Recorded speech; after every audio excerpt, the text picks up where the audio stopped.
Have you ever found yourself surrounded by people who seem to drain your energy, harm your relationships, or block your progress? We all encounter individuals at some point who, without realizing it, sabotage our ability to live fully. As Aristotle said, we are what we repeatedly do. Excellence, then, is not an act, but a habit. In this video, we'll explore the 7 worst types of people who might be preventing you from reaching your true potential. Some may seem harmless, others you may not even realize are affecting your life. But believe me, by identifying and distancing yourself from each of them, you'll be closer to living a life aligned with what you truly value. And here's the challenge. The last person on the list is one of the most treacherous and often overlooked, but it's also the most transformative once eliminated. Want to know who it is? Stay with me until the end to find out and learn how to overcome this negative influence once and for all. 1. The complainer. We all know someone who finds faults in everything, whether it's the weather, work, or even a dish at a famous restaurant. But why should this concern you? Ignoring this negativity seems easy, but in practice, it's more complicated. Being constantly exposed to complaints can drain your mental well-being, working like a faucet that slowly drains your emotional energy. Stoicism teaches us to focus on practical solutions, not on problems. Imagine working with someone who turns every meeting into a session of endless grievances. This not only demotivates the team but also takes you away from finding effective solutions. Negativity can end up draining your enthusiasm for both the project and life. To deal with such people, some Stoic strategies can be helpful. First, limit the time you spend with them. When that's not possible, like with a coworker or close relative, practice mental distancing. Visualize the complaints as a passing storm that doesn't shake your tranquility. Another strategy is to try redirecting the conversation to something more constructive or propose solutions. As Marcus Aurelius said, you have power over your mind, not over external events. Understand this, and you will find strength. This approach protects your inner peace, allowing you to stay on the path of resilience and virtue. Marcus Aurelius said, you have power over your mind, not over external events. Understand this, and you will find strength. This timeless lesson reminds us to diligently protect our mental peace, ensuring that the negativity of others doesn't steer us off our path of resilience and virtue. 2. The drama magnet. Imagine your life as a ship sailing on calm waters until it encounters the whirlpool represented by the drama magnet. This person seems to live in an endless cycle of crises and conflicts, dragging you into their chaos. At first, you may feel compelled to help, confusing compassion with involvement. But soon you realize it's exhausting and harmful, like a ship trying to survive a storm. The problem is that the drama of these people is contagious. Even if you're not directly involved, you suddenly find yourself in the middle of conflicts that weren't even yours. For example, imagine a friend who is constantly fighting with others. One day, they're in a dispute with Sarah, the next day with Tom. When you try to advise them, you end up getting involved, and before you know it, you're also in conflict with Sarah or Tom. To handle such situations, the reflective listening technique can be effective. Instead of taking sides or offering advice, simply reflect on what the person is saying. If the friend says, "I can't believe Sarah said that about me," you might respond, "So, you feel betrayed by what she said?" This approach offers support without deepening your involvement in the drama. Another valuable strategy is being selectively unavailable. Stoicism reminds us of the importance of valuing our time. Create exclusive moments for your work or self-care, making it clear that, during this period, you won't be available. Paraphrasing Seneca, true happiness is enjoying the present, without anxiety for the future. By adopting this practice, you maintain control over your life, avoid being sucked into emotional whirlpools, and move towards peace and personal growth. Seneca said, true happiness is enjoying the present, without anxiously relying on the future. When dealing with drama magnets, keep your focus on the present moment, where your power resides. Navigate your life with calm, avoiding whirlpools that might compromise your journey toward tranquility and personal growth. Discover the last type of person on this list. It's the most devastating, the most sly, and often goes unnoticed in our daily lives. But beware, identifying and eliminating this person could be the turning point between staying stuck and unlocking your full potential. Want to know who it is? Stay with me until the end of this video and learn how to overcome them and unlock your full potential. 3. The skeptic. Imagine you are an artist, working on a vibrant, lively canvas. Each brushstroke adds color, depth, and expression to your vision. Then enters the skeptic. They look at your work with a critical eye and say, "Are you sure about this color? It doesn't look realistic." You know, most artists never make it anywhere. Their words, like gray brushstrokes, start to overshadow your bright creation. It's not constructive criticism that adds value, but a constant aura of doubt and negativity. Think of a practical situation. You decide to explore a new career. After doing a lot of research, talking to professionals in the field, and preparing with courses, you share your enthusiasm with a skeptic. Instead of support, they point out reasons to quit. The market is too competitive. Do you have the right skills? What if you fail? Over time, their doubts begin to echo within you, and the confidence you once had in your decisions starts to waver. Dealing with skeptics requires strategy. One approach is to ask for advice rather than just sharing your plans. When people take on the role of advisor, they tend to offer more constructive and less destructive feedback. Another technique is to challenge negativity with thought-provoking questions. For example, if they say, "You'll never be able to change careers at this stage of your life," respond with, "What do you think someone could do to make this change successfully?" This not only redirects the conversation, but also encourages a more productive dialogue. Stoicism teaches us to listen without absorbing others' negativity. As Epictetus said, "We have 2 ears and 1 mouth so that we can listen more than we speak." Use this principle to discern between helpful criticism and mere pessimism. When the skeptic's words try to overshadow your vision, take a step back, reflect, and continue painting your life with the colors that reflect your dreams. Don't let anyone turn your vibrant masterpiece into a lifeless landscape. 4. The victim. Life can be compared to a chess game. Everyone has the same pieces and the same goal: to checkmate the opponent's king. You think strategically, take risks, and learn from your choices. The victim, however, blames the board, the pieces, or even the opponent for their mistakes. In their eyes, they're always in checkmate, but never because of their own responsibility. There's always an external force conspiring against them. This type of person often narrates their life as a series of uncontrollable misfortunes. Phrases like, "I can't get ahead at work because my boss doesn't like me," or "I'll never lose weight because of my bad genetics," are common. While it's important to recognize that some people face real struggles, the victim uses their situation as an excuse to avoid any action or responsibility. You might end up getting involved in the victim's narrative, perhaps assuming the role of the savior. Imagine spending hours listening to a friend blame all their ex-partners for their failed relationships. Not only does this consume your time, but it can subtly influence your own mindset, encouraging you to adopt the same helpless attitude when facing challenges. How do you handle this? Stoicism suggests setting clear boundaries. Show empathy and kindness, but avoid trying to save someone from situations they need to face themselves. Use compassionate detachment. Listen attentively, but don't become the eternal problem solver. Marcus Aurelius said, "The best revenge is to be unlike those who commit injustice." This means not allowing another person's narrative to control your life or choices.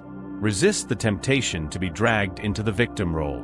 Take control of the board of your life.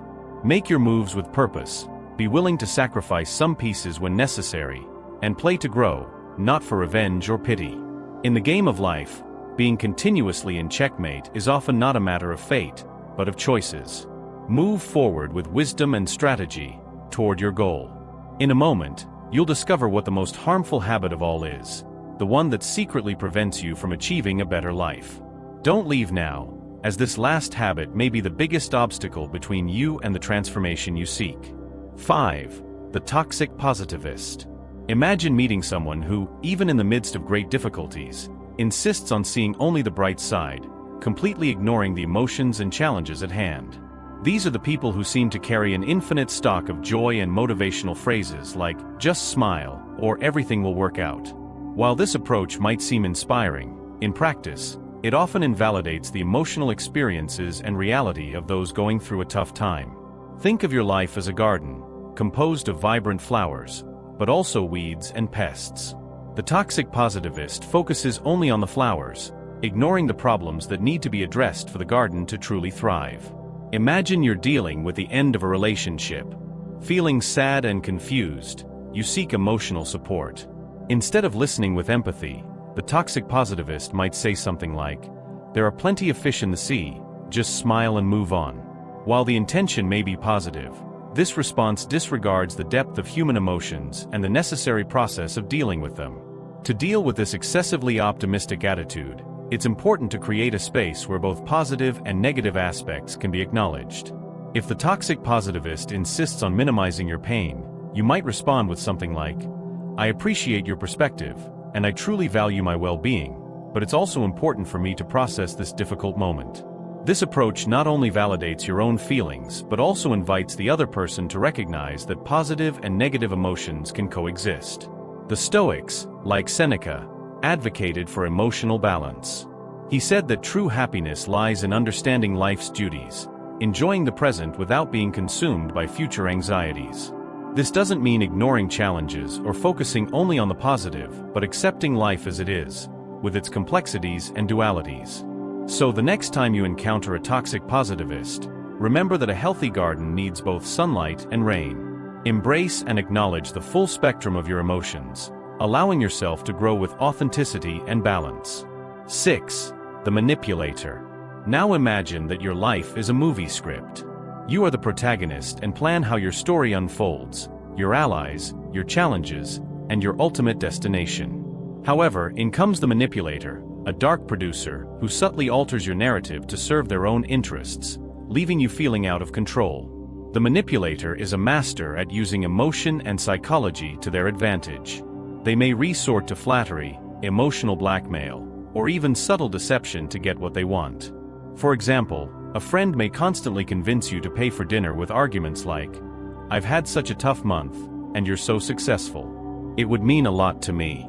At first, this might seem like a simple favor, but over time, you realize your generosity is being exploited. Confronting them might feel uncomfortable, as they often present their demands as innocent requests. To deal with this type of person, an effective strategy is fogging. This technique involves partially agreeing with the truth in the manipulator's statement, but refusing to give in to their manipulations. If they say something like, "You've been doing so well, you should pay for dinner," you can respond, "That's true, I'm doing well, but let's split the bill like we always do." This prevents emotional pressure from benefiting them without creating direct conflict. Another important approach is to set clear boundaries. If the manipulator asks for something you're not willing to offer, be clear and assertive.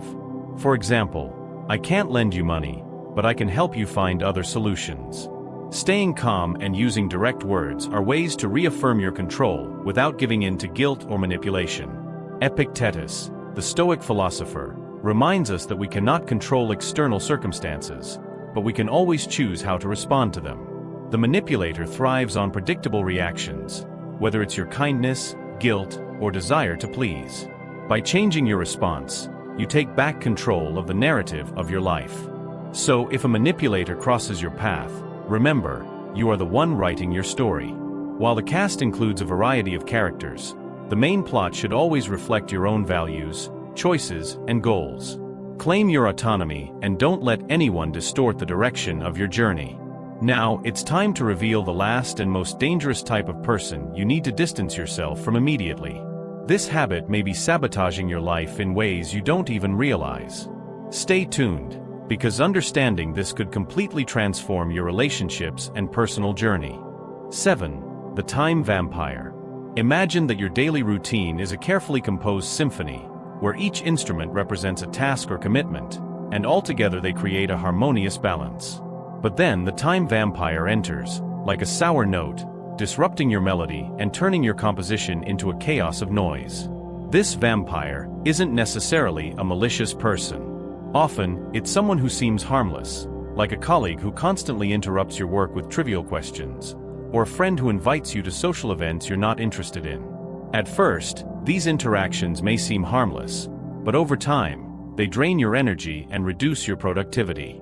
These small distractions can accumulate deeply, affecting your ability to maintain focus and accomplish important tasks. To protect your personal symphony, an effective strategy is to use the Pomodoro technique, a time management method that breaks your work into 25-minute intervals followed by short breaks.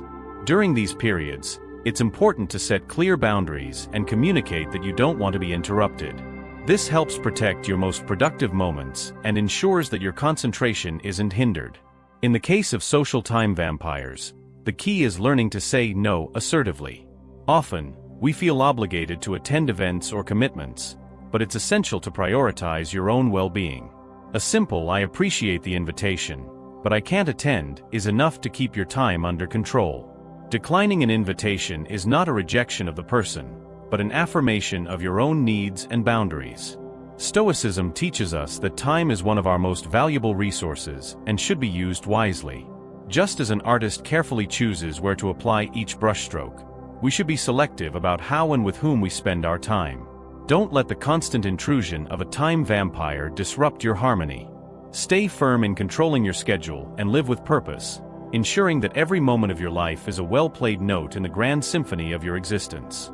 As we conclude our reflection on how certain types of people can affect our journey toward wisdom and resilience, it's important to remember that self-awareness is the key to growth. It's easy to identify these behaviors in others, but the real question is, could you, without realizing it, be taking on one of these roles in someone else's life? Stoicism is not just about dealing with the external world, but also about understanding yourself and seeking constant improvement. If this reflection has sparked any realizations or thoughts, I'd love to hear your feedback in the comments. Share your experiences, and let's create a dialogue that enriches us both. Finally, may your choices be aligned with your values and virtues. May your actions reflect the wisdom you seek, and may your life be the masterpiece you are destined to create. In a world marked by uncertainty and turmoil, Stoicism stands as a beacon, offering a clear path to live with resilience, authenticity, and inner peace. To close, I want to thank everyone who has stayed with me until now. Remember, the journey toward wisdom and resilience is not easy, but it is through self-awareness and control over what influences us that we can truly achieve a fuller and more balanced life. If you identified with what we discussed today, don't forget to subscribe to the channel to continue receiving valuable content that will help you grow even more. And if you found this useful, share this video with someone who you believe could also benefit from these reflections. Together, we can spread these ideas and reach more people who are seeking to live with more purpose and balance. See you in the next video.